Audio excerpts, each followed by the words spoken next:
In the middle of a sea that shimmered like spilled sunlight, far beyond the reach of ordinary maps, there stood a cliff so pale and pink it looked like it had been spun from sugar.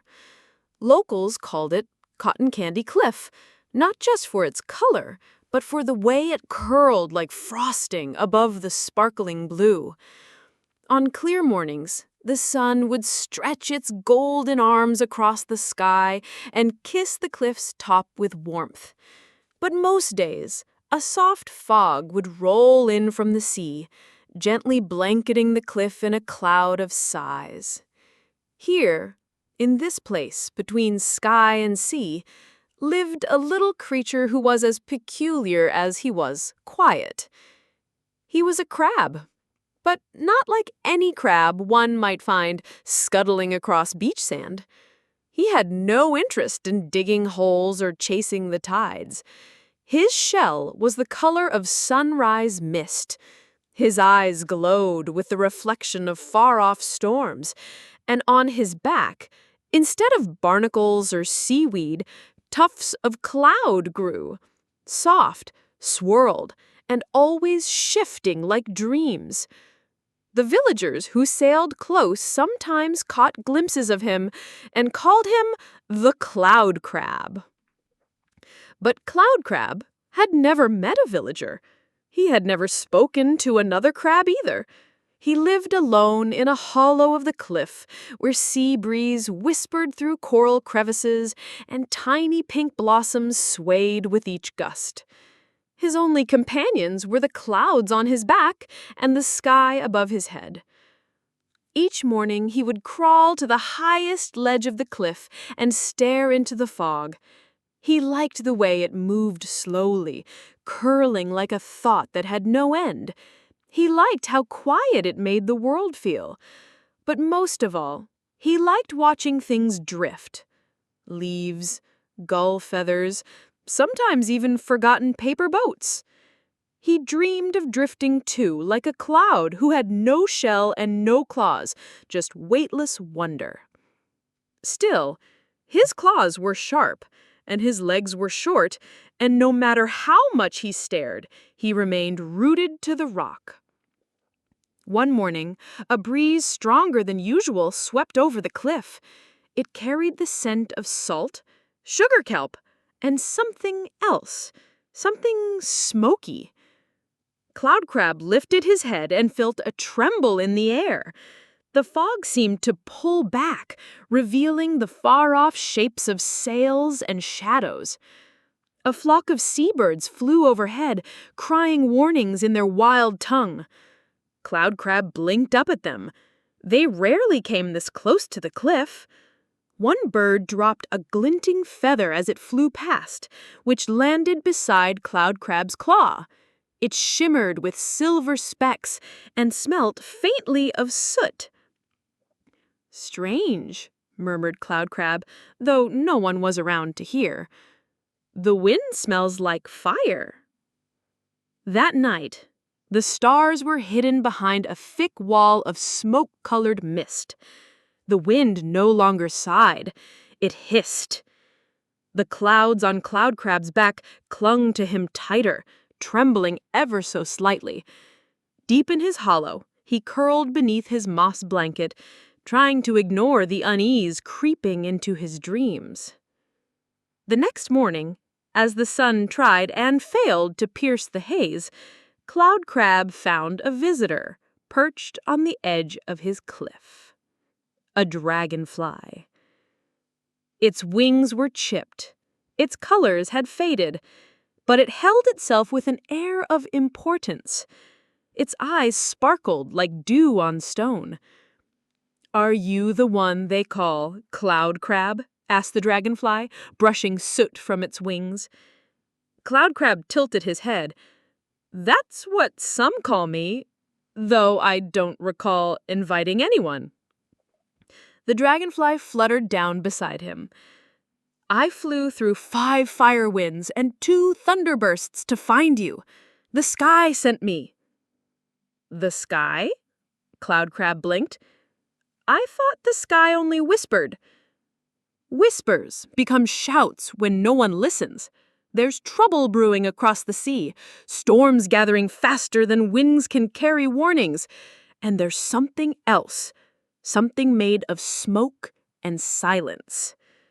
Cloud Crab shifted his claws. That sounds very far away. Far today, tomorrow close. There was a pause.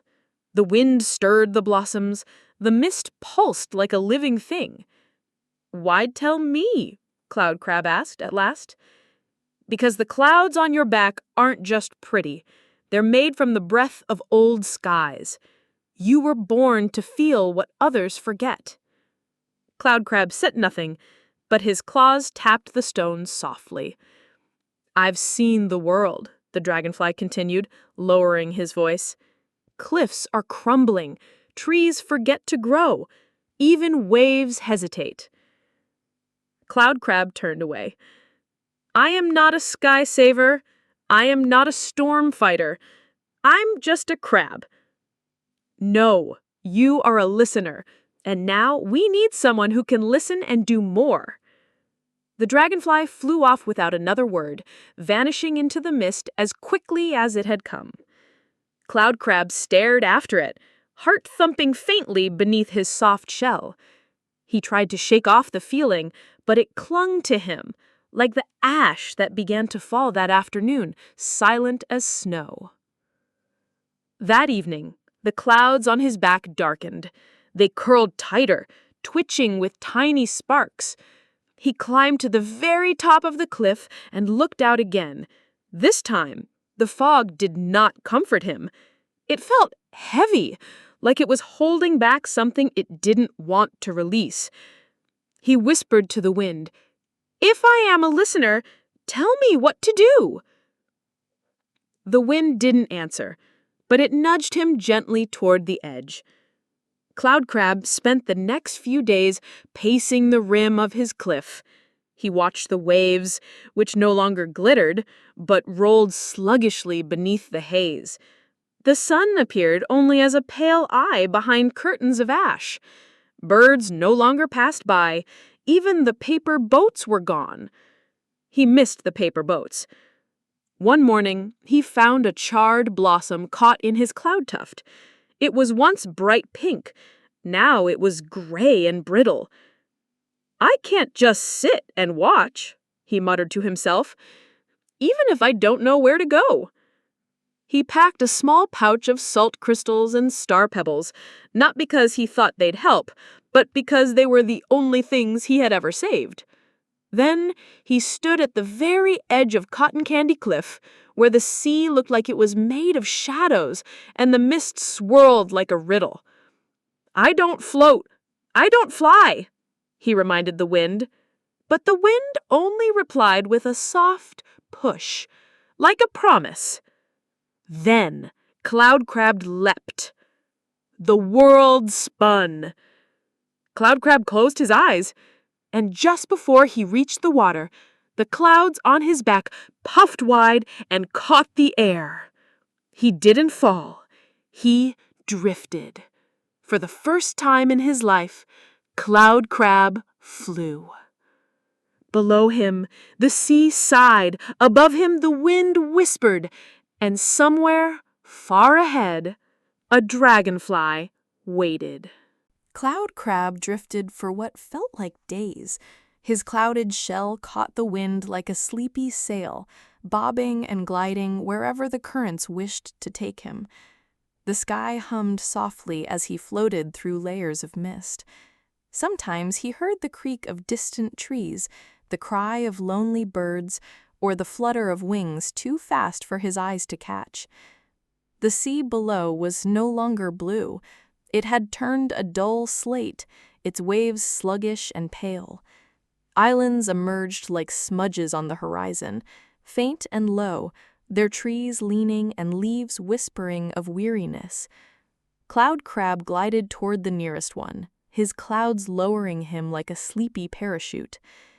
When he landed, the air was warm and thick with dust. The ground felt unfamiliar beneath his claws. Ferns crinkled as he passed. Cracked coconuts sat beside scorched trunks. And yet somewhere deeper in the island, laughter rang out. He followed it, heart thumping gently. Around a bend, he came upon a creature dancing beneath a crooked palm.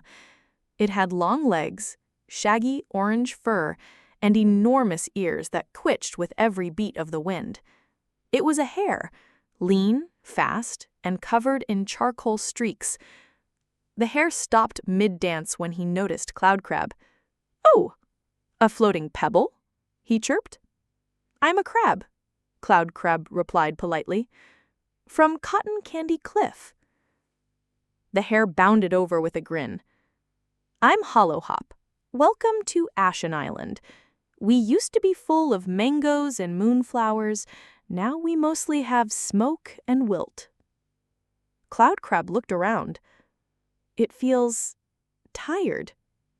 "That's because it is," Hollow Hop said, hopping in a circle. "The sun got too hot, then the clouds stopped visiting. Then came the burn wind." "Burn wind?" Cloud Crab asked. "A gust that crackles, smells of sadness, and eats color." Cloud Crab's clouds quivered. "I was told something is coming, something of smoke and silence." The hare nodded solemnly. "It passed through here. It didn't shout. It didn't stomp. It simply moved, and things stopped blooming." Cloud Crab's heart sank. "But if no one fights it, won't it reach every place?"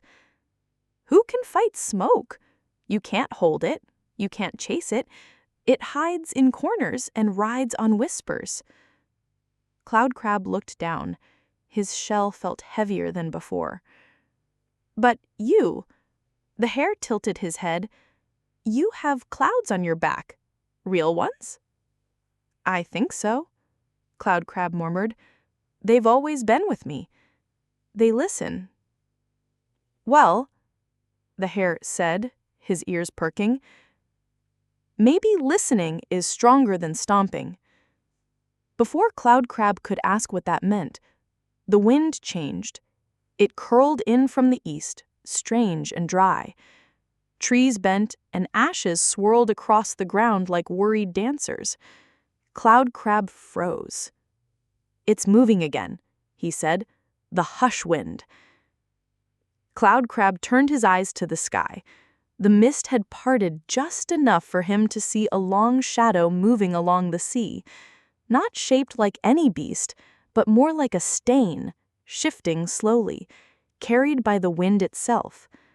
Without another word, he climbed onto a stone ledge, the clouds puffing and tightening. He turned back to Hollow Hop. "Come with me." "Where?" "To find where it's going." Hollow Hop blinked, then grinned. "Well, I've never ridden a cloud crab before."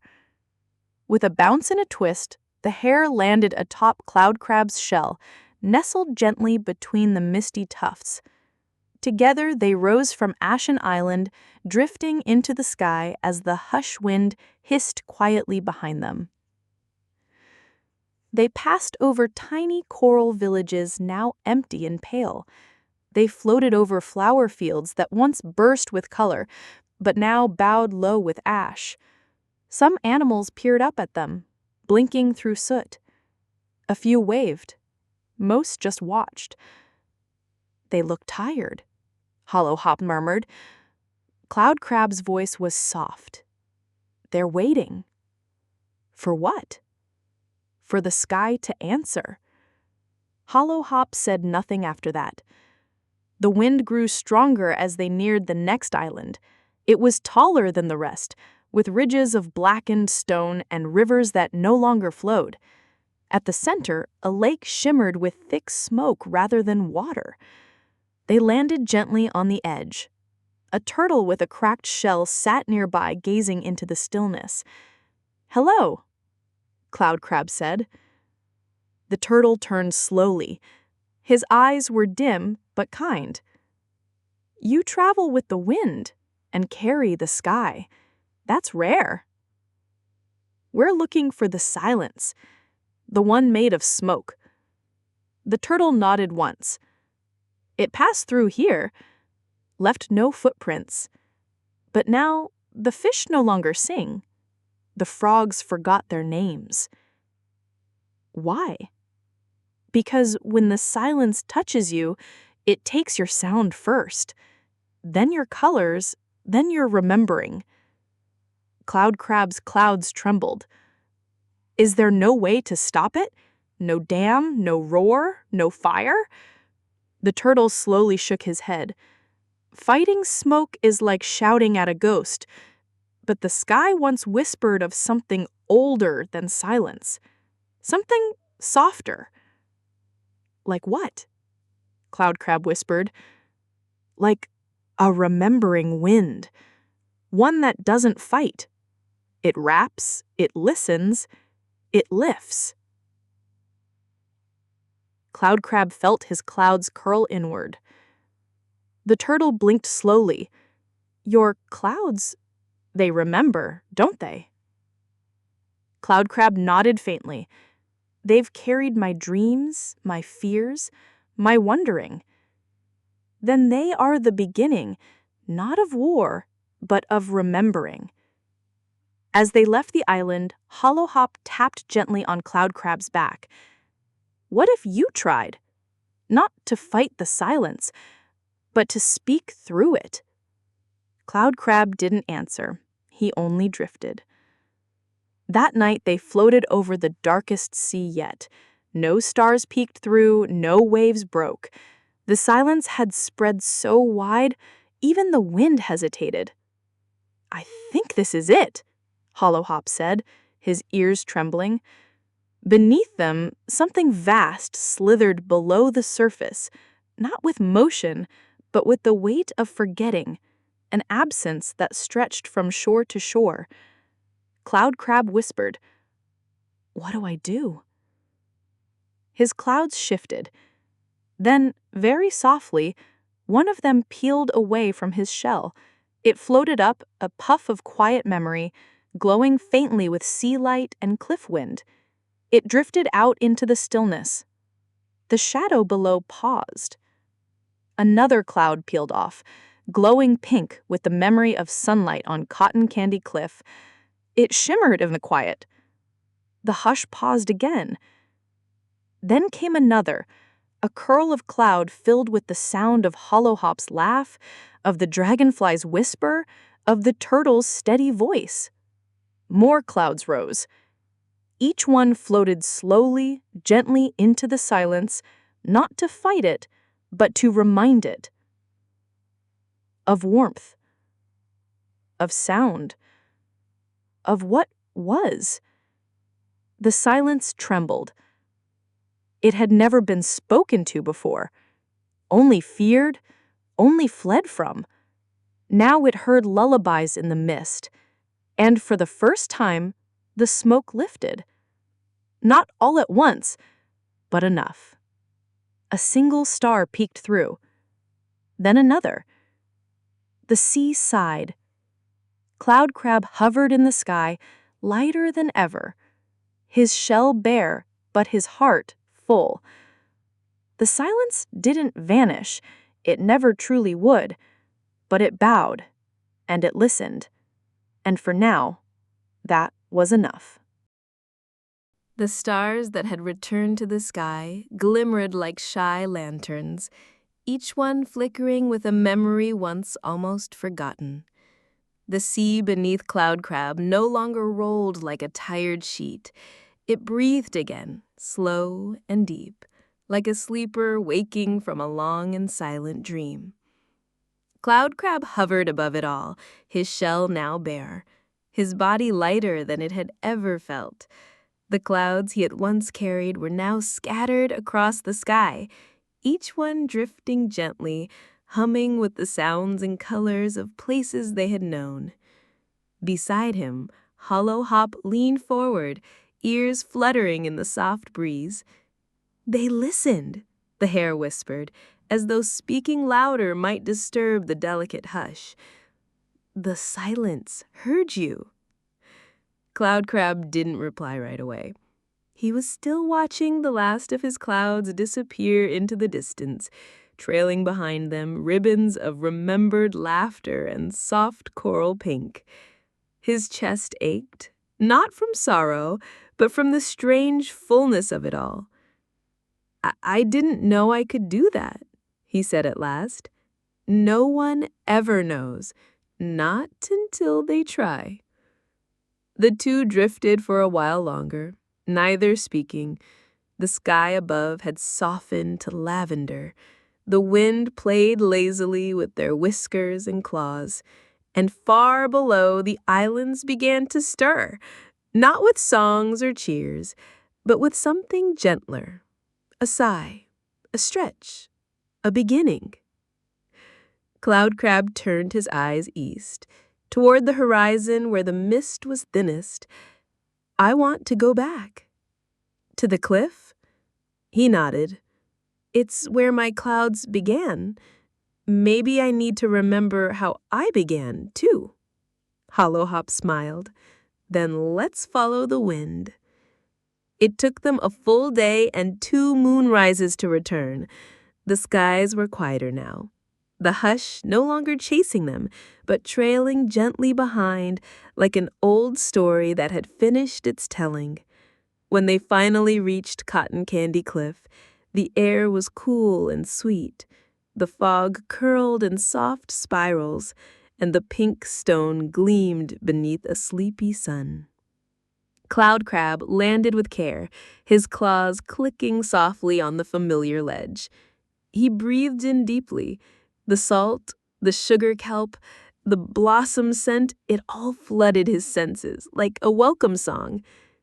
It's smaller than I remembered, Hollow Hop said, stretching his long legs. That's how home feels, soft and close. They climbed down into the hollow, past coral cracks and curled moss. Everything was just as he had left it, except perhaps for the sky. Above them, the clouds were gathering again, but not heavy ones, not storming or scowling. These were gentle and shy, like whispers come back to listen. A small shape appeared on the horizon. Then another. Seagulls! A paper boat. The world was moving again. That evening, as they sat watching the sun dip low, the dragonfly returned. Its wings were still chipped, but its eyes were brighter. You did it, the dragonfly said softly. You reminded the sky. I didn't know I could do that, Cloud Crab replied. I thought I was only a listener. You were, but sometimes the best speakers are the ones who've listened longest. Cloud Crab tilted his head. But what now? The silence might return. The smoke might rise again. The dragonfly hovered in the golden light. Then you'll listen again. And when the time comes, speak again. That's how the sky stays alive. As the dragonfly left, Hollow Hop hopped up beside him, his paws dusty but eyes twinkling. You know what I think? What? I think you should build a cloud nest. Cloud Crab blinked. What's that? A place where clouds come when they've forgotten who they are. You help them remember. You keep the sky full. Cloud Crab thought about that. Then he smiled. I think I already have. That night, the stars were brighter than ever. The wind sang songs older than time, and Cloud Crab, curled in his hollow, felt a stillness that wasn't silence, but peace. In the days that followed, other creatures came. A hummingbird with ash-tipped feathers, a gecko who'd once lived under a charred log, even a quiet fox with ember-colored eyes. They came not for help, not for shelter, but simply to sit, to listen, to remember. Cloud Crab welcomed them all. He told them stories of the floating winds, of the lake that forgot to shimmer, of the whispering turtle and the dancing hare. He shared the silence, not as fear, but as something that could be held gently and passed through like mist. The clouds returned slowly, not the ones he had once worn. Those were gone, out in the world, doing their own work. But new ones formed, small and curious. They drifted down to curl beside his stone bed. They tickled his claws. They blinked with rain dreams and sky secrets. He kept them safe. He whispered to them at dusk. He listened to them at dawn. And when one was ready, he let it go. So it could drift. So it could remind. So it could remember. Hollow Hop stayed, at least for a while. He turned the cliff into a dance stage. He built wind chimes from shell fragments and sang lullabies to the moss. He claimed he would leave someday, but every morning he was still there, humming and hopping. Together, they watched the world. Together, they listened. And far out over the sea, where silence once ruled, clouds began to gather once more. Not dark ones, not heavy ones, but clouds of remembering, clouds of kindness, clouds that drifted softly, searching for places to pause and whisper, "You were not alone." And somewhere beneath them, a crab with a gentle heart listened to the sky. And the sky, at long last, listened back.